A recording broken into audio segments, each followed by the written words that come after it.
What's up, nerds? On today's episode, we'll be talking about the politics behind Star Wars. The recent prequel spin-offs dig deeper into the revolutionary lore that serves as a foundation for the beloved 1977 classic, A New Hope. The themes of anti-fascism, rebellion, and hope are reflected in the show Andor and make striking parallels to what we are facing in the US and globally today. What can we learn from rebels such as Cassian, Saw, Mon Mothma, and Luthen, and why is it so hard to be a rebel in real life?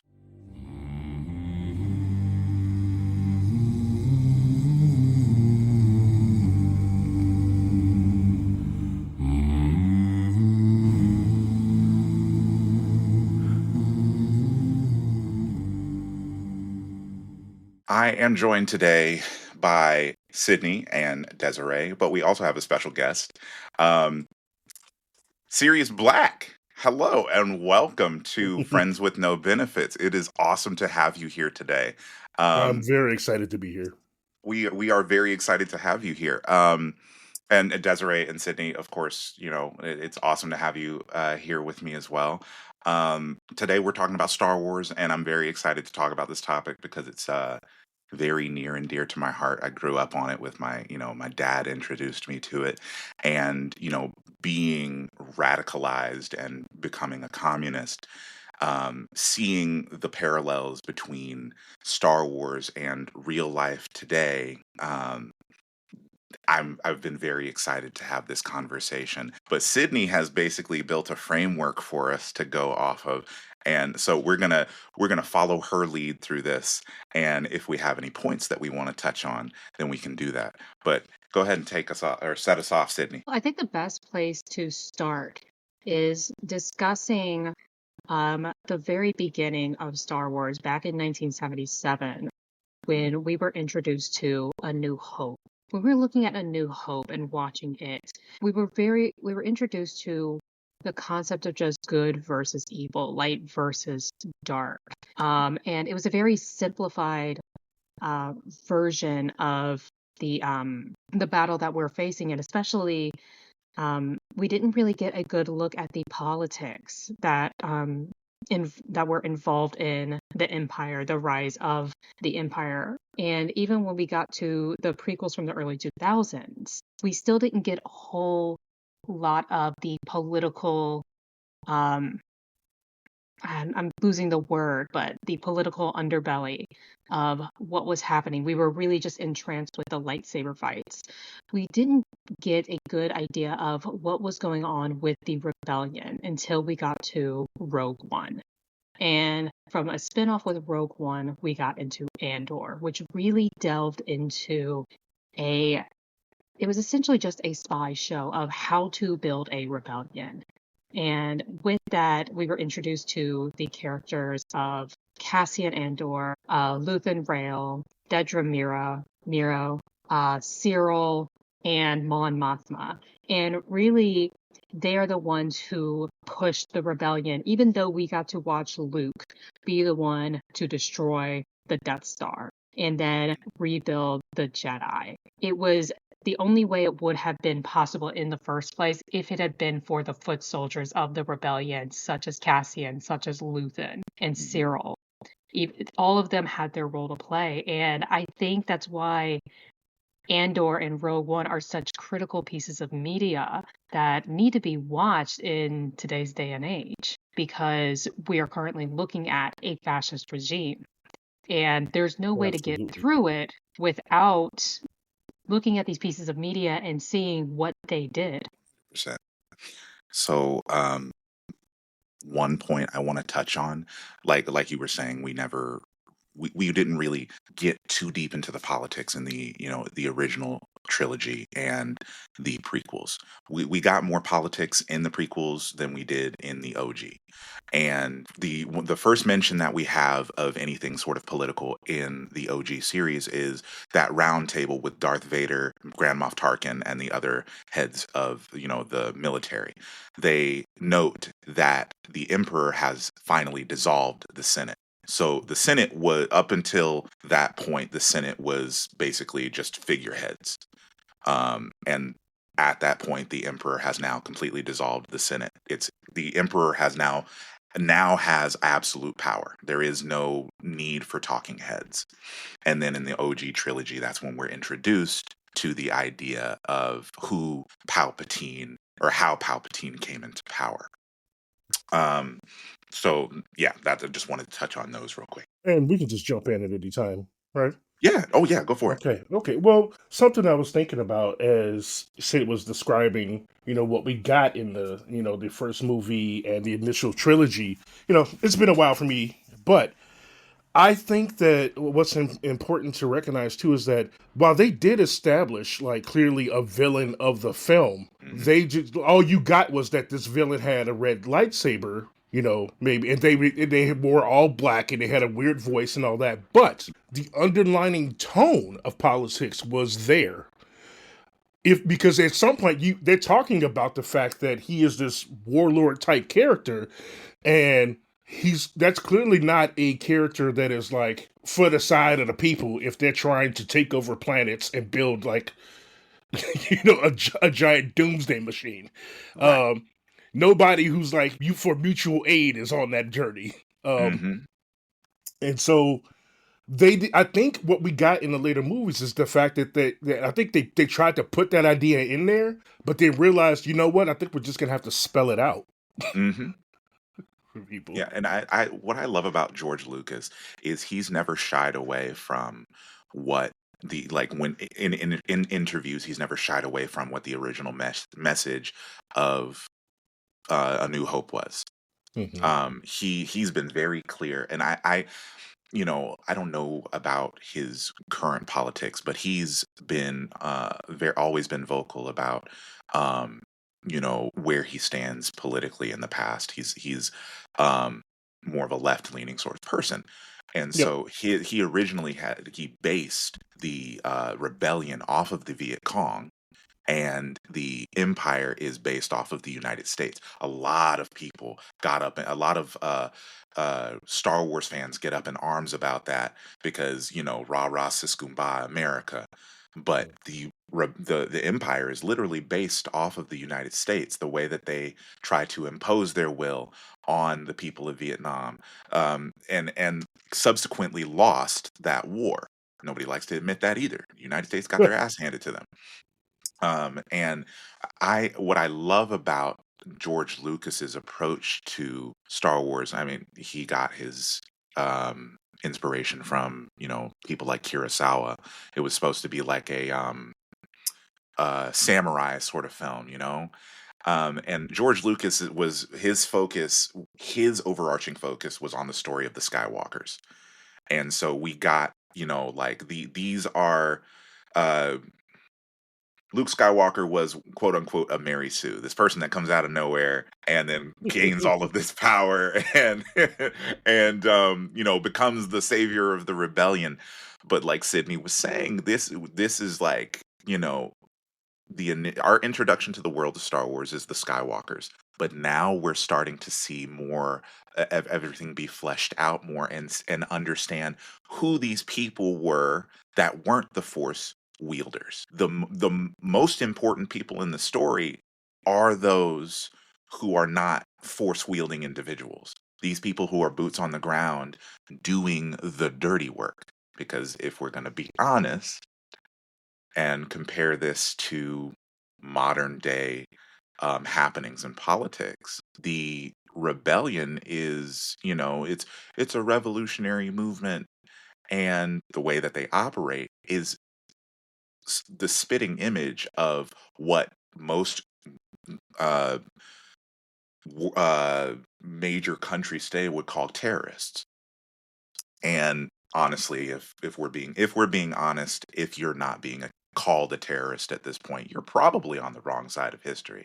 So Yeah, I yeah, mean, that's a good bit. Sorry, go ahead. you're fine. I mean, I was just gonna say to Xavier's point, I think in Andor, Dedra Miro and the ISB get pretty close if they don't actually use the word terrorists when describing the rebels, mhm, or at least using rebels in a very dirty connotation to Mhm. very much get very close to that analogy, that comparison of no, you can understand large, how they Mhm. were. I Yep. think that was one of the things about the OG trilogy that one of the differences about the Andor versus the OG trilogy. In the OG, we are introduced to this world through the eyes of Luke Skywalker, and we know Luke is the good guy, right? But in Andor, the lines are so incredibly blurred because we now see what it takes to fight an empire. We now see what it takes to lead a revolution. And that l- fighting against a power like the empire, asymmetrical warfare and whatnot, you're going to have to do things that seem dirty, things that seem underhanded, things that make you look like a bad guy. Because you can't, it's like this, the No Kings protest that happened this past weekend. Everyone loves the rah rah siskum ba pep rally type thing, but when you're signing up for a protest, when you're getting permission from the city, when you're having the police literally come out and assist and block traffic, that's not a protest. That's a pep rally. I It's mean, you're we not saw it in doing it. Andor. Yeah. We saw what happened in Andor when they got permission from, the state, when they had this organized rally and then it was used against them Mm-hmm. Yep. for the Gorman massacre. Yeah. Yep. Or they allow it to happen knowing that it won't be as effective as we would want it to be in the first place. Exactly. Exactly. Yeah. And that, I mean, Yeah. that's what It's happened this weekend. performative. It's performative on their end because then they're placating to the people complaining about them and making them feel like they got some sort of small win while actually achieving nothing. Hmm. And that's what So, happened. That's what happened this weekend. We leftists were saying, you cannot just, number one, you can't protest effectively if you're getting permission from daddy. That's not a protest. Either mm-mm. the oppressor is going to ignore you. Number two, um, Donald Trump has made it clear that he's going to, like, none of this, he doesn't take any of these things seriously. So after these protests, these ineffectual protests that did nothing, you stood on the sidewalks and you held signs about how angry Trump is making you. Trump then puts out videos showing him shitting on protesters. He's not That was taking, wild. yeah, he's not taking any Mhm. of this seriously. But because they allowed this to happen, he can the people this is the new talking point for conservatives is, well, if you Trump was truly a dictator, if he was truly a king, you all would be dead. You wouldn't have been allowed to do what you did this weekend. Even though this wasn't a protest, it was just a pep rally, they are now using that because Trump let them. Well, I mean, you would have been dead if he was truly a king or a dictator. See, that's the thing, though. I think what's crazy is whenever you see people standing up for their rights, which they should, it's like society wants to remind you that those aren't rights. Or literally, it's like a privilege when it's not. Right. Like having your basic needs met, speaking out for everyone else, including yourself. They want to present it as if it's a privilege in order to suppress our voices. And so that's what's pretty interesting to me. It Now, is. I have not seen Andor. I think I saw maybe one episode with you and Sid, I want to say. Desiree. Remember? No, you remember this. We saw, but I do love Star Wars. I've seen everything else. It's okay. We're And gonna flip it. yeah, I think for me personally, Revenge of the Sith is my favorite, stands out the Goated. most. Yes. Okay, thank you. Okay, that's a good And one. then also Rogue One.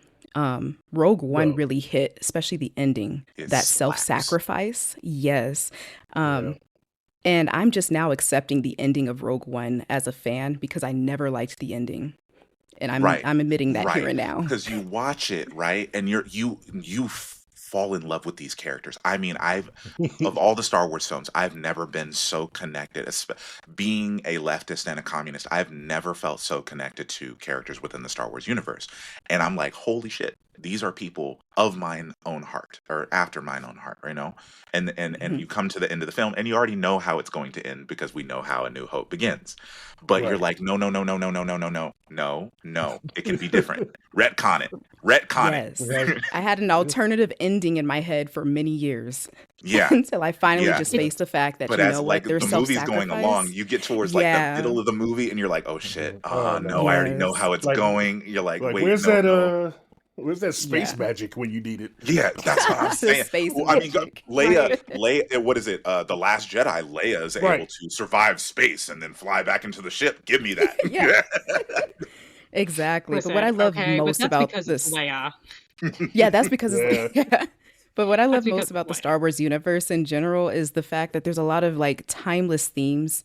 You get the good versus evil. Mhm. You get a lot of what's happening in Star Wars, and you're able to quickly compare and relate it to what's happening now in reality.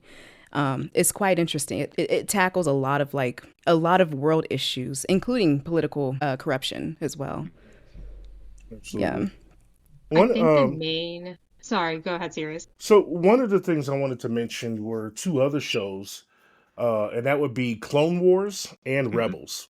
And I feel like they need to be in in this conversation too, because like what Andor was the epitome of showing the rebellion, the grittiness, what it's like to fight people with lots of backing, capital, capitalistic gains, everything. They have all the Mhm. tools, while the rebellion has to, resort to guerrilla warfare in a lot Right. of ways. But in Clone Wars and in Rebels, you actually, in starting in Clone Wars, you get to see the Empire itself and their own problems from within. Because look how many defectors came out of Clone Wars. Hmm.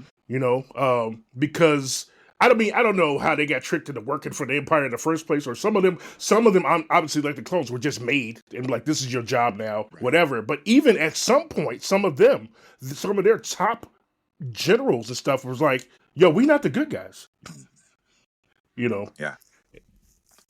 I think one, like, to your point, one of the things that like surprised me, but kind of like it's a parallel to what's happening today in the Clone Wars. That's, that's the period in between episode 2 and episode 3. It's literally showing the fall of the Republic. The separatists have gone off and want to, they're defecting from the Republic, and then the Republic is essentially going after the Confederacy to bring them back in.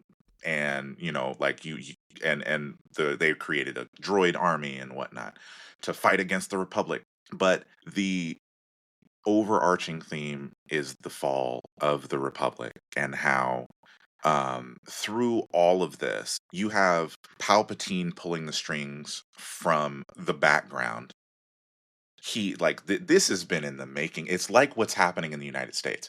All of this has been in the making in the Star Wars universe for decades. Palpatine has been planning this with his master Darth Plagueis, and this has been in the making for decades. And it's a slow burn. That's what I love about not only the overarching fall of the Republic, but Andor itself. Everything about it is a slow burn. It's not like one event happens and all of a sudden it comes crashing down.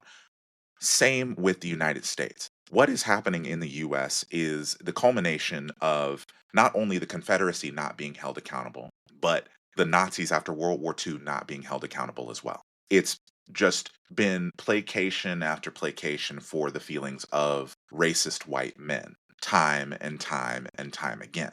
And now we are to the point where this is out in the open, and we're already too far gone. So you got to that same point in Star Wars. It was like, oh, the Jedi are suspecting, and I have my feelings about the Jedi. They make me angry being or the space police. That shit makes me so angry because they used to be like, and we're not going to really touch on it, but Acolyte is one of my favorite series as well. It's I was gonna incredible. talk about that. I was just It's about to say this incredible. too. I'm just going to touch on it because the themes in Acolyte Mm-hmm. lead into this. So in the Acolyte, the Jedi are supposed to be keepers, not keepers of the peace, but basically they're supposed to be like space monks. They're supposed to be out there, peace and love and just, you know, like guiding people of the galaxy, like in the right direction, sort of thing. They're not They're supposed to be supposed to be interfere. spiritualists and people of faith, Yes. They're essentially. not Yeah. supposed to be, interfering with other people, but they are supposed to be like a guiding light sort of thing. But in the Acolyte is where we really start to see the Jedi Order move towards its downfall. They are Yeah. all up in everybody else's business because they should be the only ones with the ability to access the Force. It's like Christian nationalism sort of thing. That starts the Jedi on their path of religious superiority. And that carries over to the prequel trilogy and how they become the world police, but they're so clouded by the bureaucracy within the Jedi Order that they forget, or not forget, but they cannot see what Palpatine is doing. Yeah. Yoda even says it himself. He, clouded by the dark side. This is. Yeah. Yeah. You I mentioned was going to make religious that point. superiority, but also moral superiority as well. Mhm. Is what comes to mind. The just even them just dismissing a lot of other perspectives too. Yep. Thinking they know best than who they're teaching. It's it's a lot of there's a lot of lessons within Star Wars to be learned, I think. But yeah, I do want to throw in moral superiority. I want to say something, but I want Sid to go ahead and say what you were going to say. And then, I mean, I just wanted to touch on the point that what Xavier said, that we saw in the Acolyte, the beginnings of the corruption of the Jedi Order and how they couldn't stay in their own lane, is also what built toward the eventual fall of the Republic and how Palpatine was able to utilize that. Mhm. Because we can see it in the very beginning of episode 1, where even though we know that they are the Trade Federation is up to no good, oh yeah, they are so sick of seeing the Jedi come in. They're like, damn it, these guys.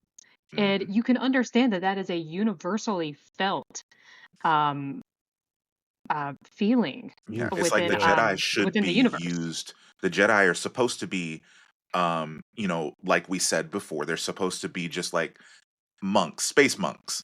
They're supposed hmm to be, like just minding their business, kind of a guiding light. But they've become the space police. The yeah. Nemoidians are like, God damn it, not the Jedi again, Again, right. because I mean, they're not supposed to be used as enforcers. They're using the Jedi as enforcers. yeah, or even like enforcers, or at least at the very least, scare tactics. Hmm. But I look at it like what would be considered like a third world country village or something like that, and missionaries showing up Yeah, and try to impede, That's so good. missionaries right? with guns. Yeah. The only thing I was going to say before is that with the acolyte and the portrayal of the Jedi in there, I really appreciate it because it did show their faults for a change. Hmm. And Yes. I was like, finally, because people keep treating these guys like royalty, but like you watch them in every single thing we've seen mess up constantly. Hmm. And like, how did you get to become the deciding factor? And I think what they kept relying on, how they kept trying to say it, was that they're following the ways of the Force, right? But like none of y'all ever considered that the Force could be manipulated. Hmm. Or the fact that, one of the things I loved about Rebels and is how they show us that there is no right way to use the Force and Hmm one bad way to use the Force. There is a balance. There's always a balance that needs to be in the Force, but there is no right and there is no wrong. The Sith are guided by their emotions, and they think that, they operate through fear, hatred, and, the need for possession. The Jedi reject that possession and don't think that connection and love are necessary for their connection with the Force. But the Sith have those points in their religion that are correct. The Jedi have those points in their religion that are correct. But they both operate on this opposite end of the spectrum where they go to this extremism. And it's that hmm dichotomy that we see today of Christianity and Islam. Like, Yep. there is nothing inherently wrong with Christianity. There's nothing inherently wrong with Islam. But in the United States, we're seeing Christian nationalism on the rise. We've seen in different other cases, we've seen extremism in Islam, right? Yep. But most of the world today most of the issues today in the world have to do with Christian nationalism. But we're not going to get in that right now. Do y'all? I have a question for y'all because maybe y'all can help me out with something. Mm, Because based on what you just said, is that what they were trying to portray with Ray in like those last few movies? Like, there was like the dark version of Ray, and then like yeah. the trying to become that. Is that what they were trying to get over? Hmm. Yeah, so Okay. it was Ray. We know, God, those movies piss me off beyond anything. But it was, Oops. don't get me fucking started.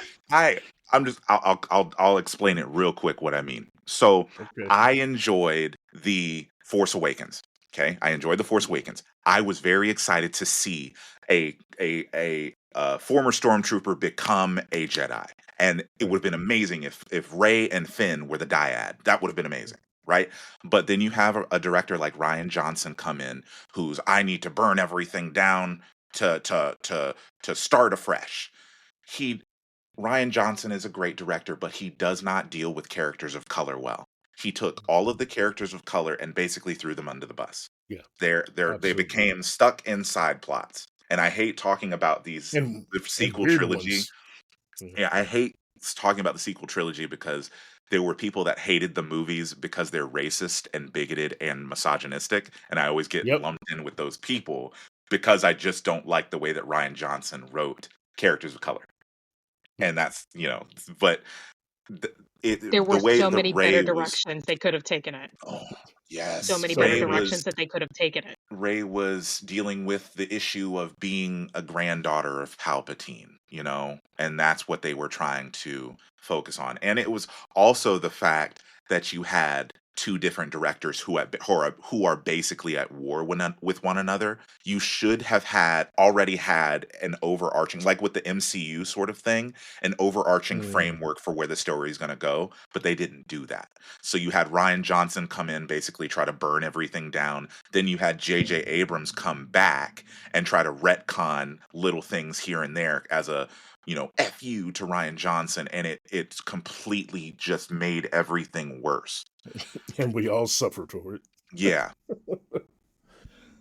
Well, thank you for answering that for me. I really was just trying to hear if I Oh, was yeah. picking up on that correctly. So Because touching I back mean, on Andor. Oh, no, go ahead. Go ahead. I was just gonna say that I think what would have made the sequel trilogy really good and especially relevant would have been if they had created after Palpatine a power vacuum that Hmm. somebody in the Empire was going to try and fill. That would have been the way to go. And Yeah. exactly like a Grand Moff Tarkin tried to take the place of Palpatine and what that was going to yeah, imply. Yeah. That would have But what been they a much better It direction. would have been so And much better.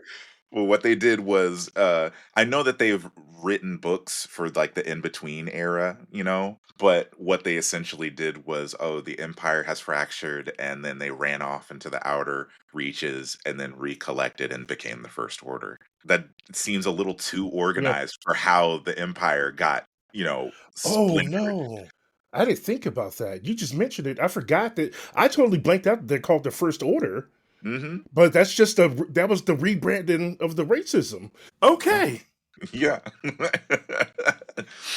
So Oh, going back to Andor and the themes of Andor, I wanted to read. There were two things that I wanted to read tonight. The first one is there is a character called Nemik. He is a revolutionary. So the characters within Andor are all revolutionaries, but Nemik is one of the rebel fighters who wrote a manifesto. It's like a Star Wars communist manifesto, and I want you to listen to this and hear how the striking similarities between what's happening today and what happened in Andor.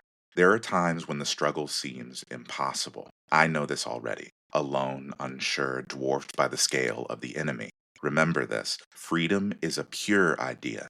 It occurs spontaneously and without instruction. Random acts of insurrection are occurring constantly throughout the galaxy.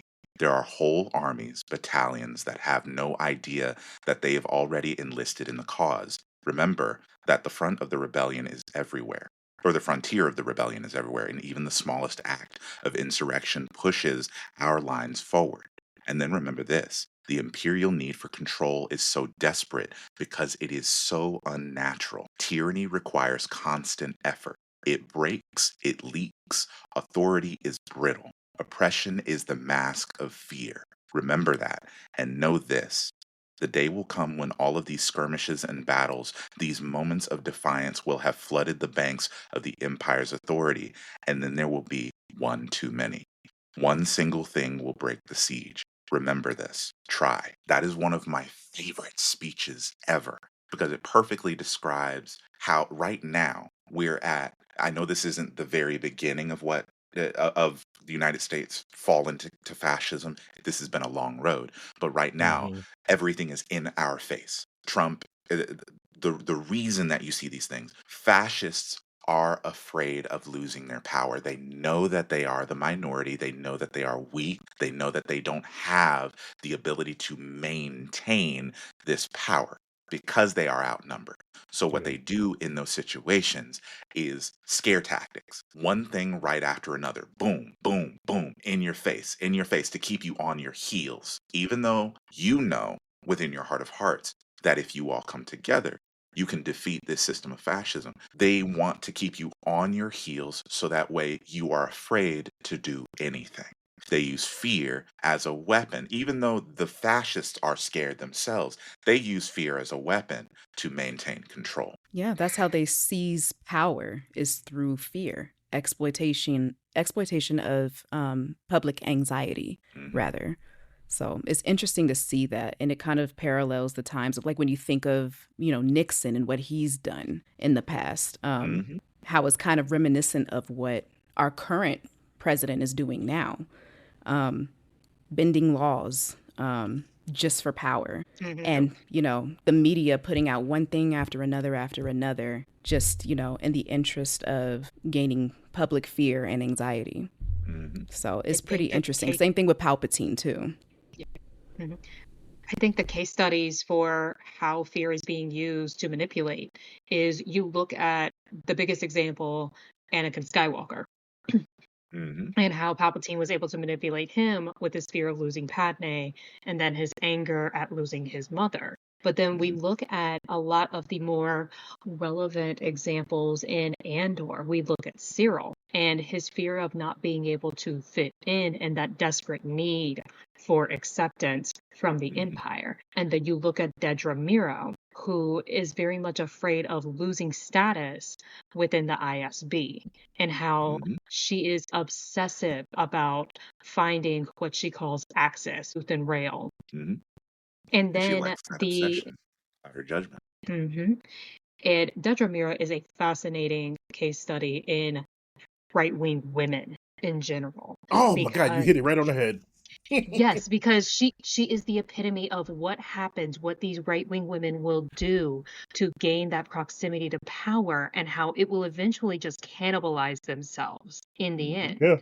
It it is very much a survival tactic to put yourself next to these people so that you can try to be as close as possible, and that will prevent you from being violated, from experiencing gendered Hmm. violence. If we look Hmm. at the empire, it is very patriarchal. It is Yep. very male dominated. And Hmm. Detra, I think it is alluded to that she grew up in an orphanage, and I think it is alluded to that she experienced some kind of gendered violence. So she sought out Hmm. control in Yep. order to, not experience that ever again. So she dedicated herself, as one of the most loyal foot soldiers in order to protect herself, only to really be screwed by it in the end and turn against her very people, essentially Yep. at her people being Cyril, the one person who was willing to accept her as she was. Yep. And I think it is such like Dedra Miro's character is such a brilliant brilliant study in how right-wing women get to the point that they are in and what they will do to have that proximity to power. Yeah. She was very Marjorie Taylor Greene to me. Yeah.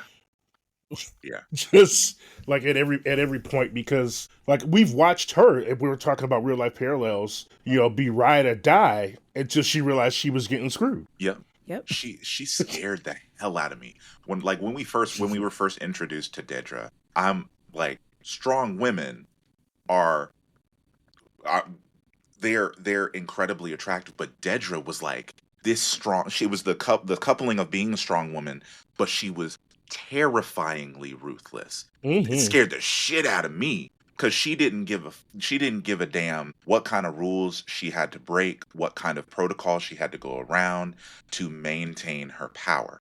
And I would say that Dedra is like um Dedra's like the antithesis of Clea.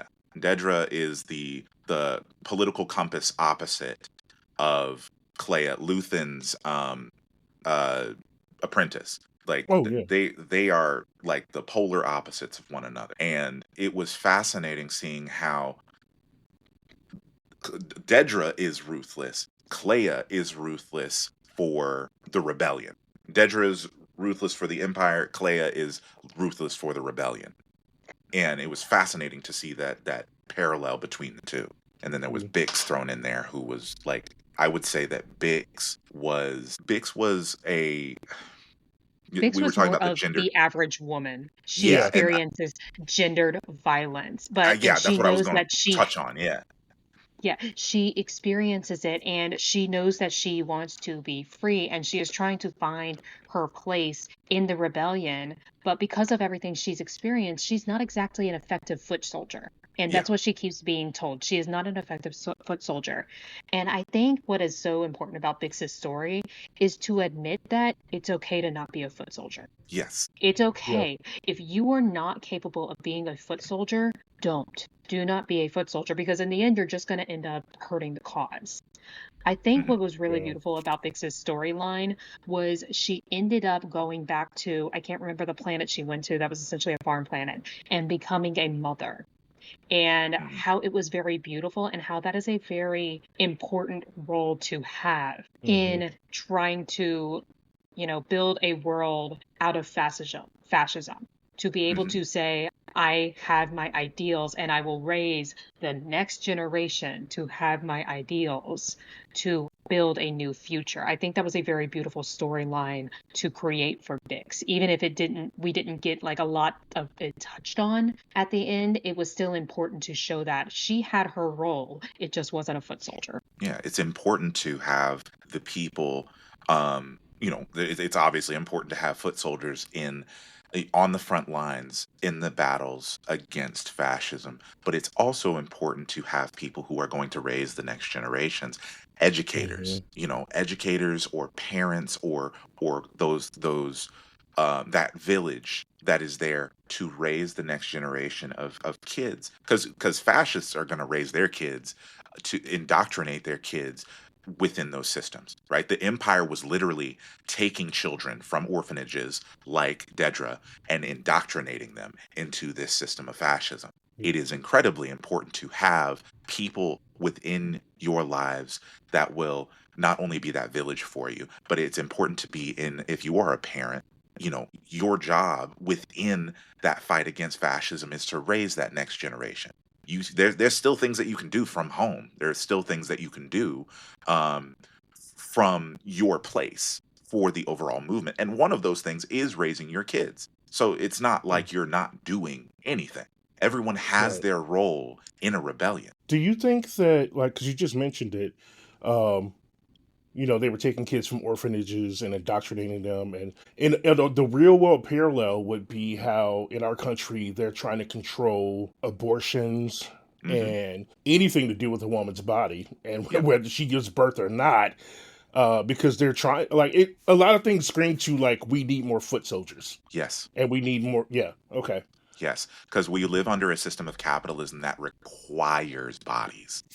Mm. Capitalism is on its last leg right now because it can't sustain itself. That's why we're seeing um, the United States go into like a tailspin right now because capitalism, we're in late stage capitalism. It every single year companies have to one up themselves. There's no like, okay, we've made enough money. Cool. We're good. We'll stay right here. No, that's not possible. You always have to one up yourself every single year. And it gets to a point where you cannot do it any longer. So this country is to the point where it cannot one up itself. That's why all of our social services are being cut by the government right now. They need that money to maintain the military. The United States is solely a world power because we impose our will on everyone because we have one of the largest and best militaries in the world. It's all about being the bully with the big stick. So we're taking away all of the social services in this country to try and maintain our military power and to give the government officials more money, but I want to it's not going to last. I want to say, touching on what Cerius was asking, what Xavier answered, is it's not just about like taking abortion away, about the allegory that was Dedra Miro coming from an orphanage. It is why the more direct allegory is also, indoctrinating kids who are in poverty into the military. Mhm. That is Yep. exactly what they want. They need more soldiers in the military. So what you do is you make sure you cut abortion access so that people are having more kids. You cut education as much as possible so that the only possible route for these people to go to, like Dedra Miro, people in poverty, is the military and to build up in there. That's where they want people going. Either the military is something that will service them Yep. towards military efforts in some way. Yeah. And that's, I mean, like I was saying, capitalism cannot sustain itself, not number one, without one upping itself. But the birth rates in the United States are declining. And that terrifies the 1% because exploitation is the only means of sustaining their system.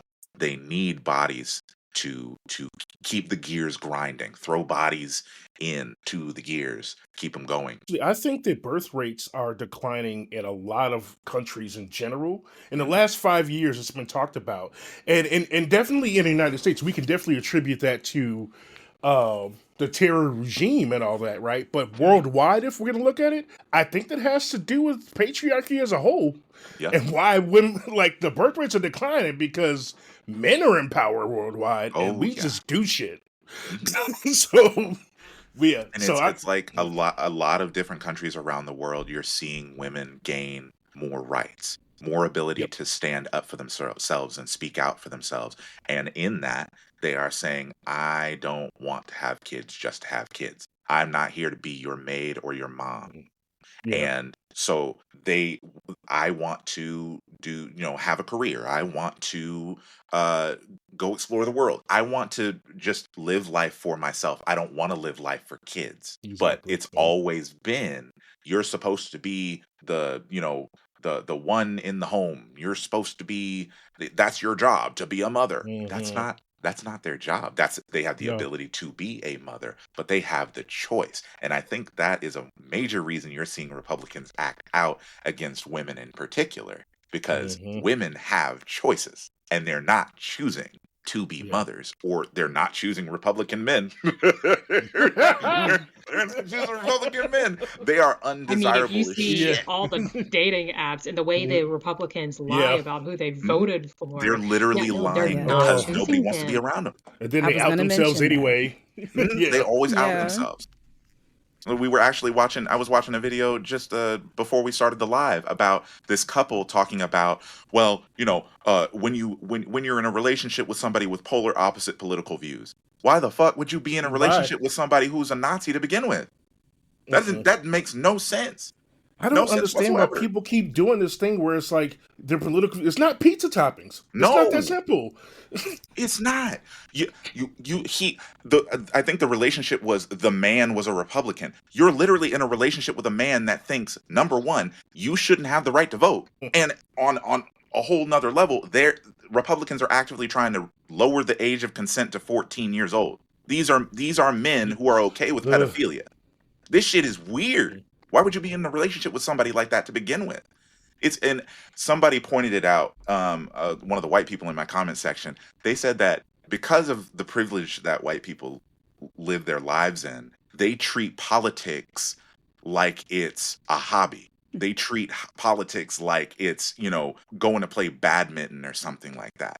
It's not a life or death situation for them. So that's why they can be in relationships with people who have differing political views, because it's not going like we're starting to see it incrementally push more towards affecting white women. But on these, as a whole, white women have been protected under these, patriarchal systems to a point. So we're, they have never had a problem with protecting those systems. Now, because it's pushing closer and closer to home for them, that's why you're seeing liberal white or conservative white women and liberal white women be a little more antsy about these things. Conservative white women are still thinking that they're protected under the umbrella of patriarchy. They're still getting those little crumbs off the table.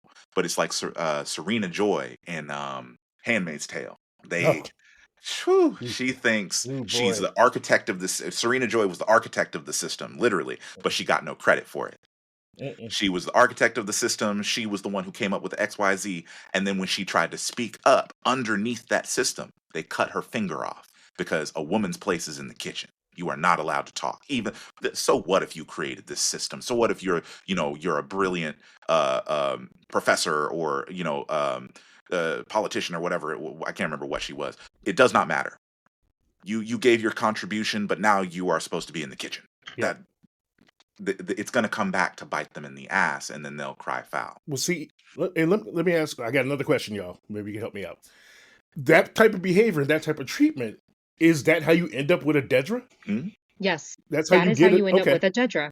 That is how you get a Dedra. I mean, that kind of treatment of you saw what happened to her at the end of Andor, spoiler alert. She was essentially railed by Krennic, even though she was Hmm. the one who got all the information that eventually led to Luthen, right? Mhm. Even Yeah. though she was the one who did all that footwork, figuring out who Axis was, even though she was the one who ultimately confronted Luthen, she got thrown under the fucking bus. She got Mhm. steamrolled and she eventually got sent to a damn prison camp. The same Mm. prison where Andor was.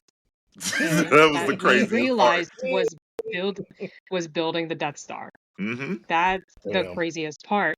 But something you mentioned earlier that I want to go back to, where you were saying white people treat politics like it's a hobby. That's essentially what we see the Senate reduced to in Andor, right? Mm. We see, and especially the elite of Coruscant, they treat it like it's a hobby because it doesn't affect them. And the Mhm. only ones we see doing the work are Mon Mothma and Vel Mhm. And because then you they had are funding the rebellion.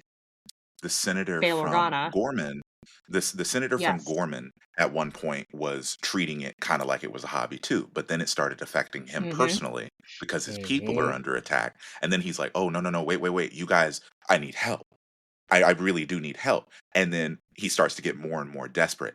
And then it gets to that point where Gorman, like we know that the Empire, the Empire said it in the show, it was a front to mine the resources on Gorman. They wanted calcite. Yep. It was calcite. I fucking love the calcite little monologue he does. That's my one of my favorite parts of the show. But they wanted the calcite for the Death Star. And this was a top secret project. So they had to create a false flag, essentially, a reason to be on Gorman. And Yep. slowly but surely, they worked their way into creating a. They wanted a rebellion on Gorman. They wanted a reason to wipe these people out or, take them out of the equation so that way they could take all of the resources on Gorman behind the scenes with nobody asking any questions. It's what Oh we And were it my. saying worked. about organized protests like this and how the empire used that to essentially create propaganda to say these people are savages because they sent these baby-faced I think they were like security officers out there and then essentially Cops, yeah, they sniped sent the one of baby, them. the They sent the baby cops and then sniped one of them to create this false flag so that they could turn the propaganda arm and basically get the reason they needed for the empire to be like, okay, we got to go into Gorman because they're Yeah. dangerous. look what they did to our people. And they're young, fresh faced, and attractive. And it was all done very intentionally. And then you have all in there Cyril as well. And Cyril. his revelation Cyril that was he fucking was funny. being Cyril was used. funny as hell. Cyril was a brilliant character of incel Yeah. culture. It like Yes. just Yeah, perfectly absolutely. encapsulated what happened with incel culture. And Hmm. I knew that his arc needed to end the way it did, but I really did want to see him like flesh out his, his realization. Like I really did want Mhm. that to be a thing, Yeah. but I understood He where was they took right. his He arc was and I right respect it. there Right. on the Maybe cusp. that, maybe that's why I'm so unsatisfied, because I was like, he really needs to learn something. Like he didn't catch enough for me to I think that's it though. I think Cyril really did realize, oh shit, I've been on the wrong side of history this whole time. right. But the way that incels work, he was so caught up in his anger with how About those two Cassian, security guards well, being killed. Yeah. yeah, about That, how yeah. his entire story started with Cassian hunting, trying to hunt down Cassian, and he felt like he got onced over by Cassian. As soon as he saw Cassian, all of this growth that he had made, all of this progress he had made, went out the fucking window. It was back to square one for him because nope, Mm, he had a vendetta against the rebellion, this particular person in the rebellion, and he wouldn't be satisfied until there was an some sort of resolution, and that resolution happened to be a laser going through his head. I think Sid, you said Listen. something. Um, Yeah. Sorry, real quick. You said something about how. Let me just say this. This is what's been on my mind with real life things. So originally, a lot of people, don't know this, but I'm originally from Chicago.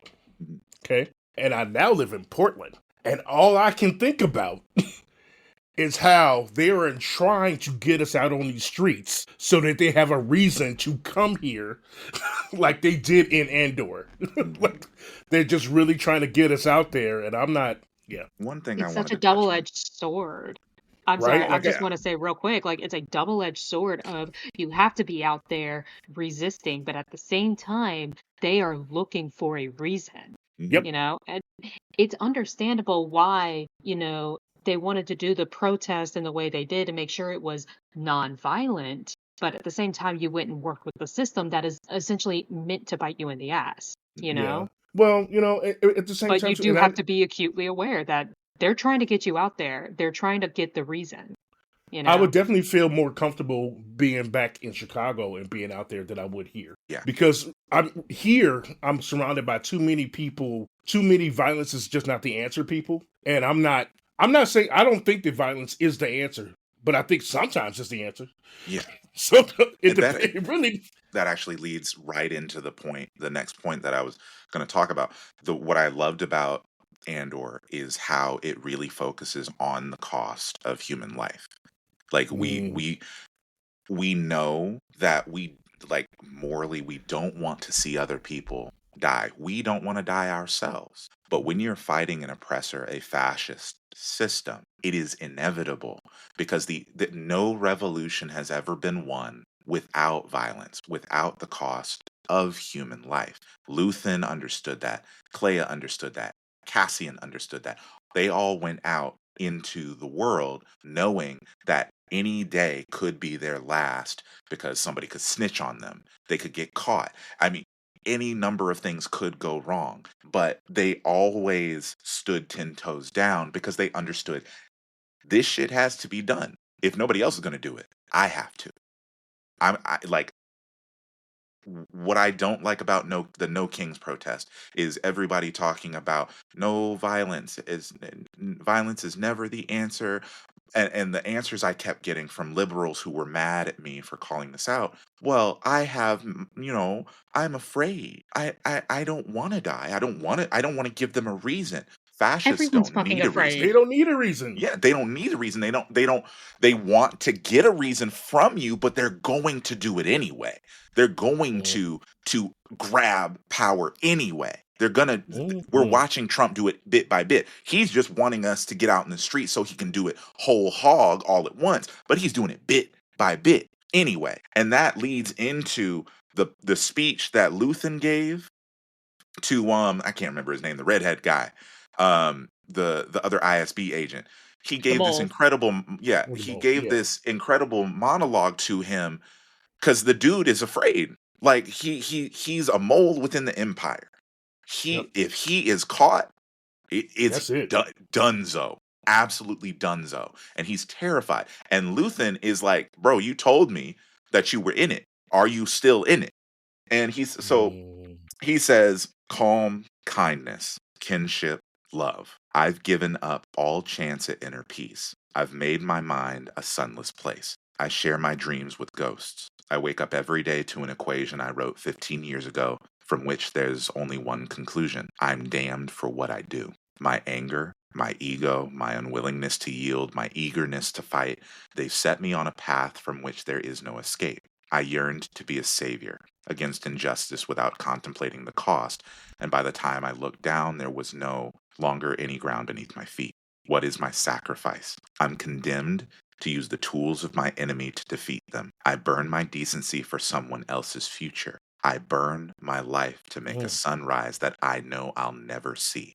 And the ego that started this fight will never have a mirror or an audience or the light of gratitude. So what do I sacrifice? Everything. Everything. And I think Whew. liberals don't understand that we're not in this fight for ourselves. Because of where we are in this fight against fascism, we probably will not see that sunrise for ourselves. We will Mm-mm. probably die under this system of fascism. But we have to fight. We have to put our comfortability on the line. We have to put our bodies on the line for our kids and our kids' kids. That's what this fight is for. It's for other people. That selfishness coming into this from the perspective of me, I, is why there will never be change. You cannot be selfish when you're fighting against a system of oppression. You cannot think Yeah. solely about yourself. It's everything is about intersectionality. And that's what Yeah. another thing I loved about Andor. There was all of these intersecting pathways that came together for one rebellion. You had Mon Mothma trying to do this from a political approach, and that was ineffective as shit. She thought she could And do it she just knew by, it. yeah, she knew it. She thought she could just be that good senator who says, no, Palpatine, what you're doing is not nice. And it did not work. You had people like Luthen, Clea, and Cassian who were doing the dirty deeds, but they weren't, they still had sort of a bit of ethics behind it, you know. They were still ethical in sort of some of the ways that they did their dirty deeds. And then you had Saw Gerrera.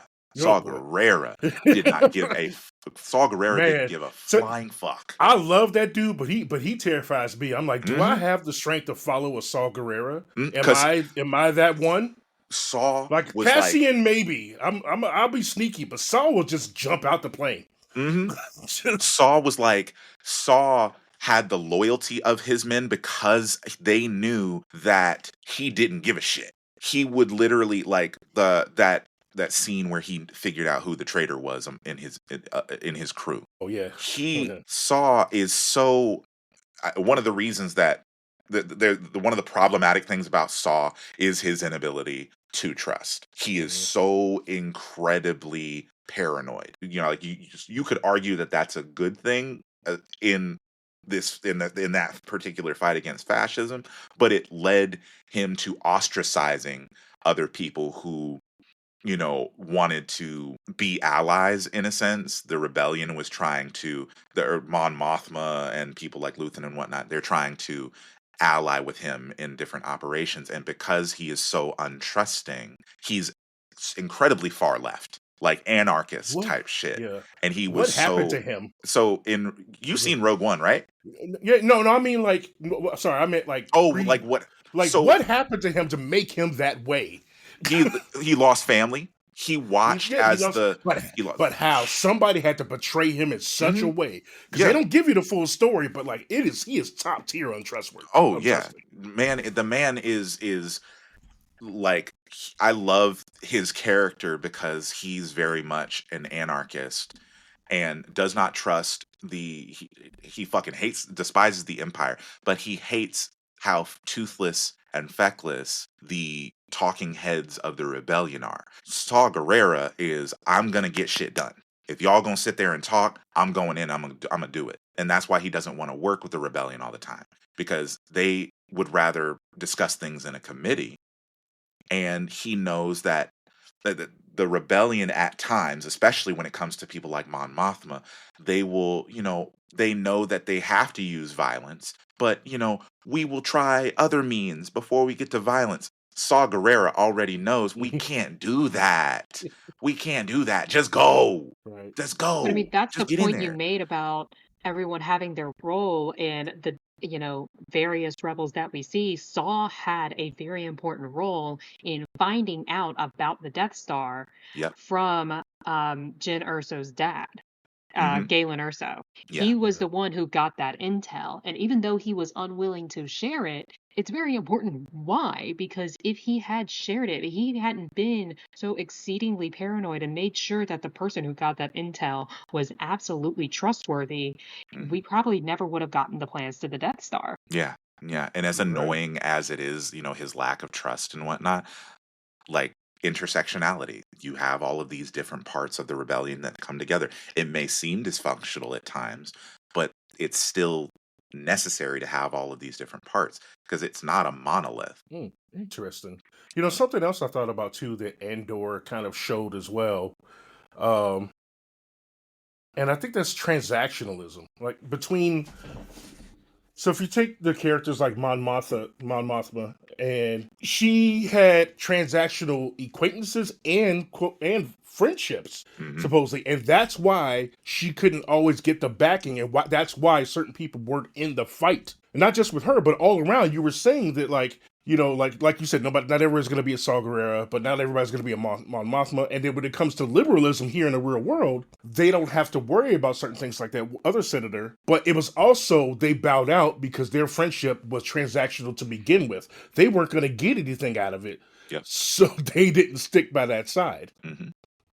And that's why it, both in Star Wars and in the real world, you have to like too many people are because of the way capitalism works. We've been taught that every interaction, every relationship is supposed to be transactional. What can you do for me? What can I do for Mm-hmm. you? And that's not the way that we naturally operate. Empathy is a natural state of being. We, like the beginning of time, human beings were empathetic beings. They lived in villages with one another. A village took care of its people, its children, everyone came together. That my kids would be considered by other parents their kids, and so on and so forth. Everyone took care of one another, and it was never like, okay, I'm going to give you this, these supplies, but what are you going to give me in return? It Mm-hmm. Capitalism has taught us that everything has to have a price, Yeah. and that carries over into revolution. You think, okay, but I have to be gaining something out of this, right? That's not the way that's not our default state of being. And once people are able to recognize that and unpack those issues that have been Mm-hmm. taught to us, especially as Americans from day one under this system of capitalism, then we can be better. We cannot ever move forward until people stop being selfish. And Yeah. if I'm being honest, the past several months have shown me that that's not happening right now. Mm-mm. It's going to take time to build it up. It was something that, I was thinking about earlier today is, you know, the way that, you know, the system is trying to breed out empathy, especially capitalism, is trying to breed out empathy to make you apathetic, is Mhm. essentially becoming ingrained in our DNA to where it is becoming an epigenetic part of our coding, this level of apathy. And it takes, going back to Bix's storyline and how she was wrapped up, it takes actually raising the next generation again and again to be empathetic, to teach them what the world should be before we get there. From the moment that the Republic fell to the Empire finally falling was decades long. Yeah. Luke and Leia lived a whole life and died before Yeah. the Empire finally fell. It takes time to actually do that because it took time for the Republic to fall in the first place. Well, I would say Mm. that the same way. You remember how I said earlier that the reason we're here right now is because the Confederacy and the Nazis were never held accountable. That's the Yeah. same thing that happened with the First Order. So the empire fell, but they actually show this in a couple of the shows, like the Mandalorian and stuff. Instead of holding former Imperials accountable, they try to incorporate them into the system. Oh, well, Yep. I know that you were working for the Empire, but we're going to extend you some grace and you can come, use your skills that you were using for the Empire and you can come use them for the New Republic now. And And then then they're what surprised. happens? Those people that were in the Empire still have their connections in the Empire. They still have those biases and beliefs, that racism, that bigotry, but now they are fully integrated into the New Republic. They were not held accountable. You had after the Civil War, slave owners were paid off for the slaves that they lost. After World War II, there were a few bigwigs here and there who were hanged after Nuremberg, but for the most part, like 90 some odd percent of the Nazis moved to different parts of the world and integrated into other systems, like becoming rocket scientists and becoming fashion designers and car designers. The Nazis moved everywhere and brought their beliefs with them, and Mhm. it was meshed into the new places that they went, got poisoned with that ideology. So Yeah. that the First Order came out of this ineffectual, or this inability to hold the Empire accountable. They fomented, uh it was the Empire's version of fomenting rebellion. Like behind the scenes, they're literally taking bits and pieces that, uh, f- to the outer rim to rebuild themselves. The Republic literally brought it on themselves by saying, "No, we're gonna extend them grace and forgive them, and now they're one with us. They're friends." You know, that we do have this, like, they do keep trying to portray us as the turn the other cheek people Mm-hmm. all the time. I'm like, I don't think I can. Like, Mm-mm. I would think we would know better now to want to hold these people accountable. The But like, majority of us. but like, even if if Donald Trump's regime were to fall tomorrow, right? Just Hmm. because Nancy Pelosi actually ended it when she ripped that crown, she defeated fascism. So if that were to happen, right, and Democrats were to gain power again, I know one of two things, or sorry, two things would happen. Number one, all of the horrible policies and things that Donald Trump put into place, Democrats would do nothing to redact those. They would do nothing Hmm. to retract those. Every single time some Republican comes into power and does XYZ horrible thing, a Democrat comes into power, they don't take those things away. They say they will. They have the power to do so, but they don't take Hmm. it away. It just becomes the new norm. And that's what annoys me about Democrats, that the fact that everything that Democrats have done has been, we just play by the rules and everything is the norm, when we follow the status quo. Hmm. And what Donald Trump is doing right now, he doesn't follow the status quo. The No. Democrats had the ability to codify these things, to set it in stone, to make it the law, but they chose not to do so because anybody that comes after me is gonna do the right thing. They're gonna follow the rules. No, they're And then not. Donald Trump comes in a- as the person who said he was going to, be the maverick, be different, and he's not following the status quo. He's not following these rules set by people who were politicians, people who grew up as politicians. Donald Trump, I'll give him that. He does not follow the rules because he's not a politician. He is a swindling businessman, and it shows. Yep. Yeah. And we allowed him in again. Yep. That's the truth. We Yeah. had one job and we allowed him in again. I hope the Yeah. lesson is learned. That's all I gotta say. It won't be. Yeah. But I mean, the other thing I was thinking too is that the status quo is usually based on capitalism and still benefits the Democrats in some way. So Ooh. that's why some of them are apprehensive to do anything. If Mm-hmm. they're like, well, maybe if I just be quiet, I can make a quick buck. That's why you don't see people like Hakeem Jeffries, Cory Booker, Nancy Pelosi out there advocating for, like actually advocating, putting their boots on the ground, being at like actual protests and things like that, because they're getting paid. Hakeem Jeffries, Cory Booker, all of them are bought and paid for by AIPAC, by Israel. They're bought and paid for. You don't see them out there marching and doing the work that needs to be done because they've already made their bag. They don't need to do anything. They can be ineffectual. They can act like they care, but they don't have to put their bodies on the line because it doesn't matter. We're still good. When Republicans are in office, Democrats make a shit ton of money. It doesn't matter. They're just going to make money. Nancy Pelosi has made most of her wealth through insider trading. Something that would be illegal for normal everyday citizens would put us in jail. Our people in Congress can literally do it with no consequences. They caught a dude on video. I can't remember what state house it was. They caught him on video in the fucking stateroom on his laptop trading. Ooh. Okay. But it's not illegal for them to do this. It's unethical and a no-no, but nobody ever brings it up or holds them accountable for it. They've made their wealth off of things that normal everyday people would get in trouble for. It's do as I say, not as I do. Absolutely. Rules for thee, but not for me.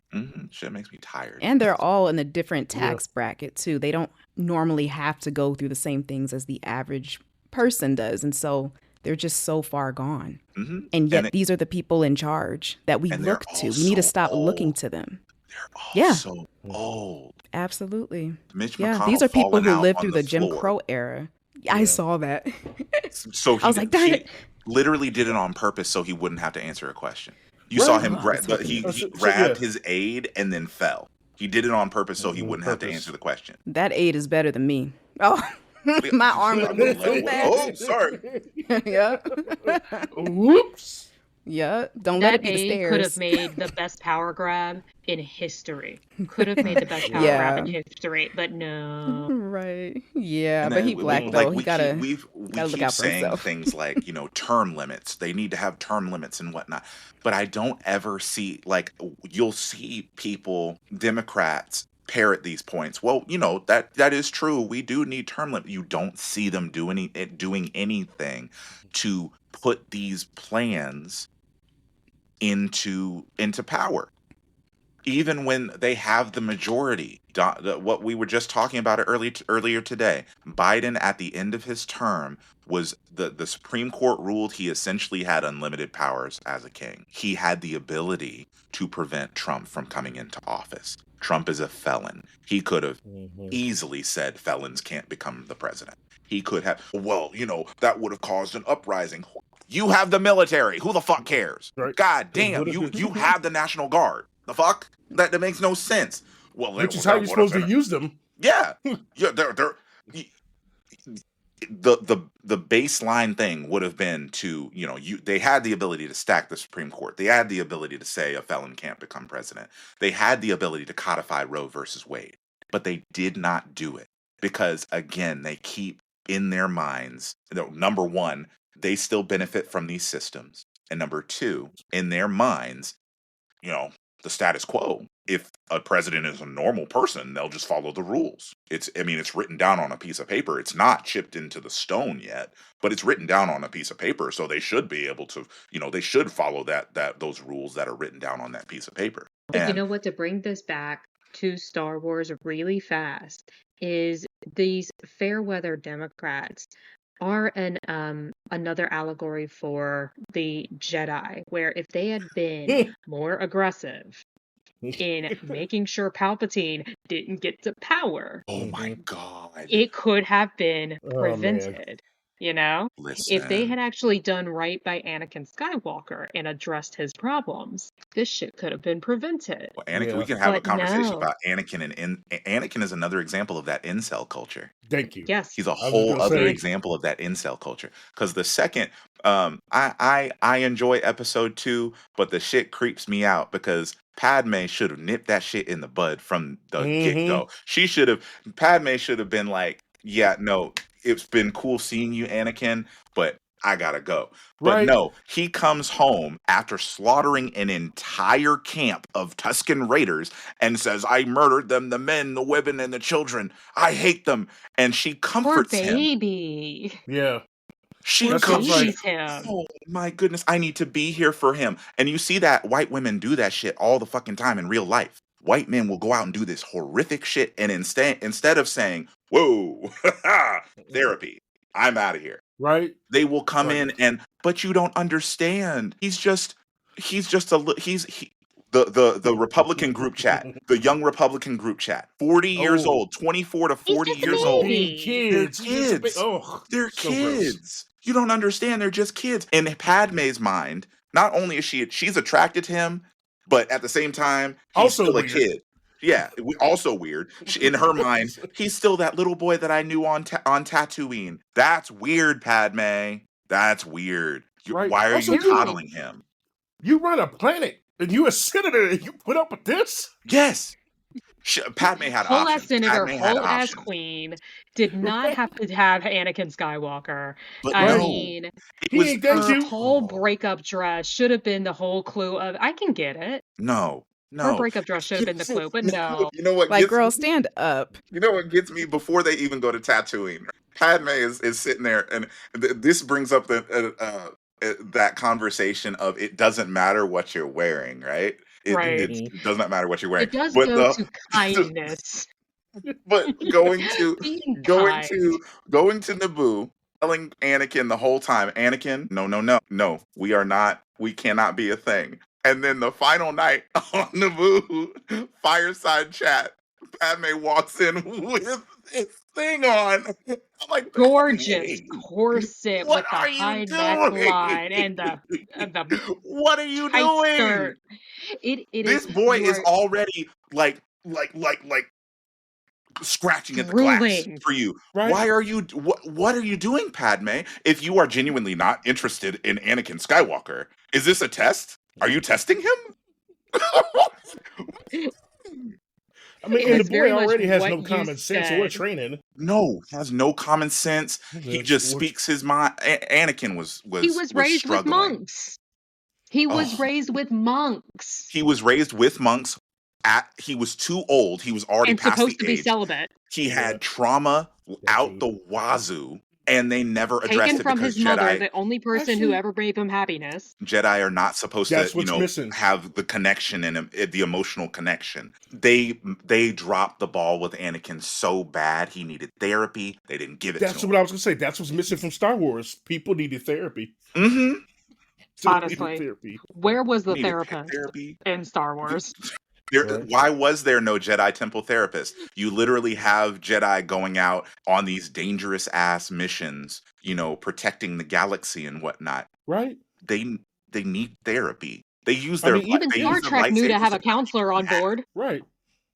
You gotta have a Deanna Troy or something. Yeah. I don't Exactly. know. Yeah. They have a cult-like mentality. I've Yes. always thought that Yeah. about the Jedi. Mhm. Mhm. I mean, It- well, look at the robes, If the they- boots, and the But they yeah. are It's though. it's giving cult. They- Yeah, literally. They are And they're cults. like, I they mean, were- there's they a were- conversation to be had about all religions are essentially cults in one way or another. Mhm. But yes, Yeah, but there were several instances where you did see the Jedi hold, other members of the Jedi accountable for crimes, right? But those were extreme they were things. Like you had if they were women, I can't remember what's her. Yes, I can't If remember they what were, what's yep. if they were women. What's If Ahsoka they basically got were ousted for women. something she didn't do. Barriss Ophi was a terrorist, and they held her accountable. But the Jedi, for the most part, acted like cops. anything another Jedi did, they would come in and back them up. You saw that in the Acolyte, like for real, for real. There it is. They were fucking Back them up. up if they were men. Right. Oh, they were They doing backed them up in a bit, and they certainly didn't like that the group of women in power they found. Yeah, they did not like the Force witches. They Not did at not all. like it. Because was in the their minds, entire nobody issue. else should have access to the Force in this way. Mhm. Even though these witches were minding their business, no. Raising their We're the kids, only yeah. ones that should have, any access to like a virgins in the Force. Ooh, that shit made me mad. I just Yeah, have it's to wild. It say made me mad too. that the problem that was being portrayed in Star Wars also emulated, and in The Acolyte, was also emulated in why it got canceled here in real life, is it was very woman-centric, especially Black woman-centric, in Yep. the witches being the victims and the Jedi, a very patriarchal society. If you think about when you see Jedi, for every one woman that is a Jedi you see, there's about 3 to 4 men.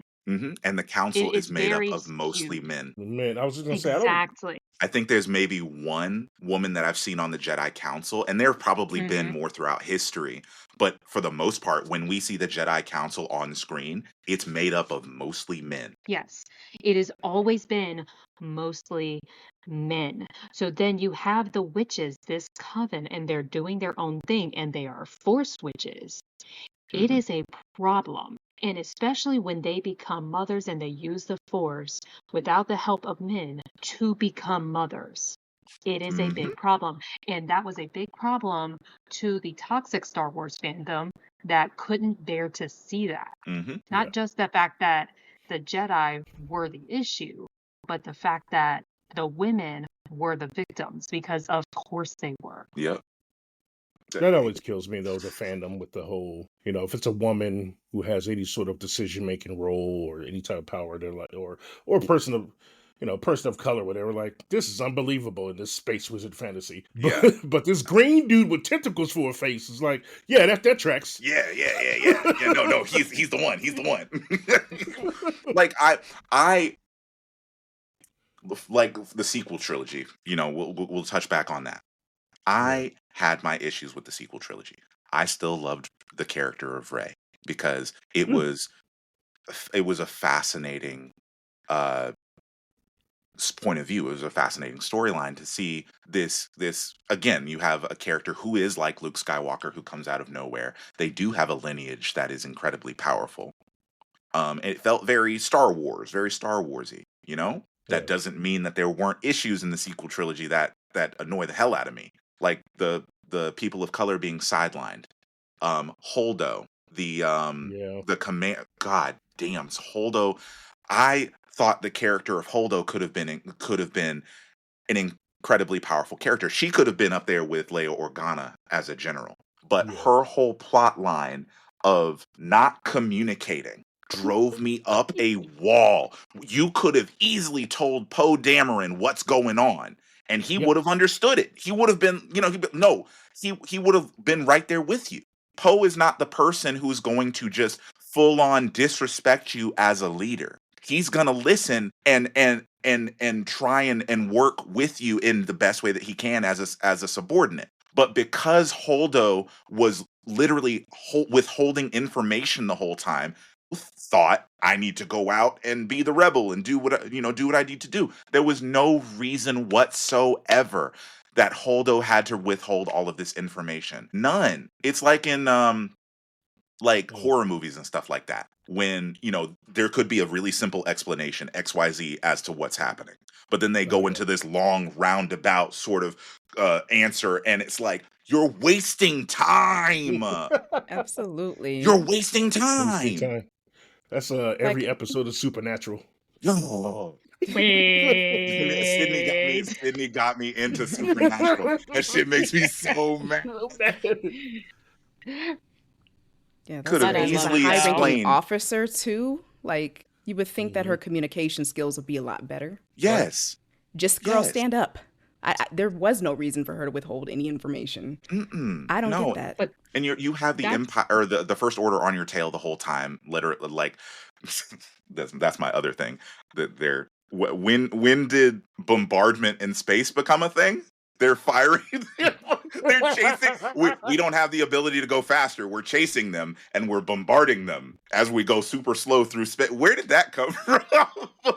You know, but, no. but yeah, she's withholding information that is pertinent to what is going down right now. Like you can tell Poe, we can get things going and have these other side missions and things going on and be on one page together. But then it ends up Holdo having to sacrifice herself because of a lack of communication.